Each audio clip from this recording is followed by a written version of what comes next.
Hello friends, तो आइए biology के कुछ इंपॉर्टेंट क्वेश्चन करते हैं। फर्स्ट क्वेश्चन है, पराग कोश की मध्य परतें मिडिल लेयर परिपक्वता के समय सामान्यतः क्या हो जाती हैं? नष्ट हो जाती हैं। पराग कोश की मध्य परतें परिपक्वता के समय नष्ट हो जाती हैं। टैपेटम सामान्यतः किस प्रकार की कोशिकाओं से बना होता है? बहुनाभिकीय। टैपेटम सामान्यतः बहुनाभिकीय कोशिकाओं से बना होता है। परागकण की अंकुरण क्षमता कितने समय तक बनी रह सकती है? परागकण की अंकुरण क्षमता कितने समय तक बनी रह सकती है? प्रजाति पर निर्भर करता है। परागकण की अंकुरण क्षमता प्रजाति पर निर्भर करता है कि कितने समय तक बनी रह सकती है। धान और गेहूं के परागकण सामान्यतः कितने समय तक जीवित रहते हैं? लगभग 30 मिनट। धान और गेहूं के परागकण लगभग 30 मिनट जीवित रहते हैं। पेवेसी, सोलेनेसी और लिली एसी कुलों के परागकण कितने समय तक जीवित रहते हैं? कई महीनों तक जीवित रहते हैं। पेवेसी, सोलेनेसी और लिली एसी कुलों के परागकण कई महीनों तक जीवित रहते हैं। Megaspore mother cell MMC किस भाग में स्थित होती है? न्यूसेलस में स्थित होती है। Megaspore mother cell nucellus भाग में स्थित होती है। महाबीजाणुजनन का परिमाण क्या होता है? महाबीजाणुजनन का परिमाण क्या होता है? महाबीजाणुओं का निर्माण क्या होता है? महाबीजाणुओं का निर्माण। महाबीजाणुजनन का परिमाण क्या होता है? महाबीजाणुओं का निर्माण। सामान्य आवृतबीजी भ्रूणकोश किस प्रकार का होता है? पॉलीगोनम टाइप का होता है। सामान्य आवृतबीजी भ्रूणकोश पॉलीगोनम टाइप का होता है। भ्रूणकोश में केंद्रीय कोशिका सेंट्रल सेल में क्या उपस्थित होता है?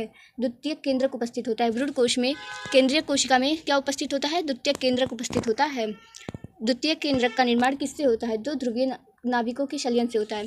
द्वितीयक केंद्रक का निर्माण दो ध्रुवीय नाभिकों के संलयन से होता है। असंगत क्या रोकती है? स्वपरागण के बाद निषेचन रोकती है। असंगत स्वपरागण के बाद निषेचन को रोकती है। असंगत क्या रोकती है? स्वपरागण के बाद निषेचन को रोकती है। असंगत किस प्रकार की प्रक्रिया है? असंगत आनुवांशिक प्रकार की प्रक्रिया है। किस प्रकार की प्रक्रिया है? आनुवांशिक। असंगति का मुख्य लाभ क्या है? असंगति का मुख्य लाभ क्या है?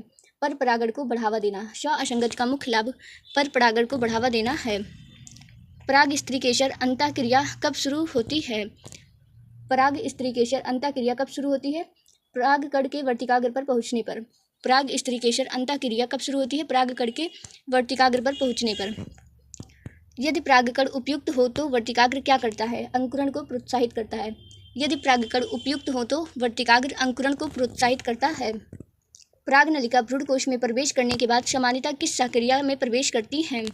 अब घटित हो रही शाक्रिया में प्रवेश करती हैं। परागनलिका भ्रूणकोश में प्रवेश करने के बाद सामान्यतः किस शाक्रिया में प्रवेश करती हैं? अब घटित हो रही शाक्रिया में। शाइनगेमी के परिणाम स्वरूप कौन सी कोशिका बनती है? युग्मनज बनती है। शाइनगेमी के परिणाम स्वरूप युग्मनज बनती है। ट्रिपल फ्यूजन के बाद बनने वाला केंद्रक कितना गुणसूत्रीय होता है? ट्रिपल फ्यूजन के बाद बनने वाला केंद्रक कितने गुणसूत्रीय होता है? त्रिगुणित होता है। कितना होता है? त्रिगुणित। युग्मनज सामान्यतः कब विभाजित होता है? युग्मनज सामान्यतः कब विभाजित होता है? कुछ भ्रूणपोष बनने के बाद। युग्मनज सामान्यतः कुछ भ्रूणपोष बनने के बाद विभाजित होता है।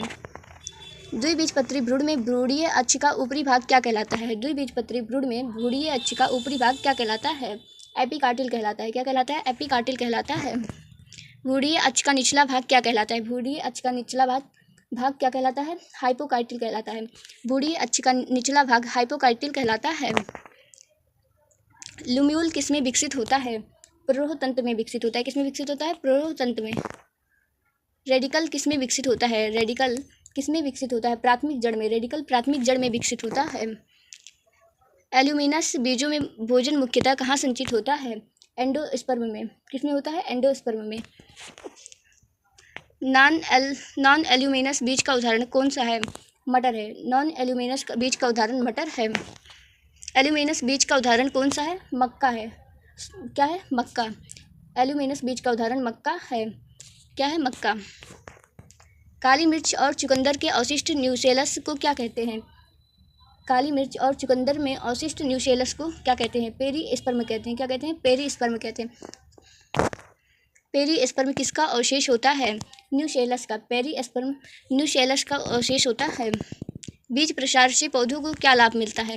नई जगहों पर स्थापित होने का अवसर मिलता है। बीज प्रसार से पौधों को नई जगहों पर स्थापित होने का अवसर मिलता है। बीज प्रसार से पौधों को क्या लाभ मिलता है? नई जगहों पर स्थापित होने का अवसर मिलता है।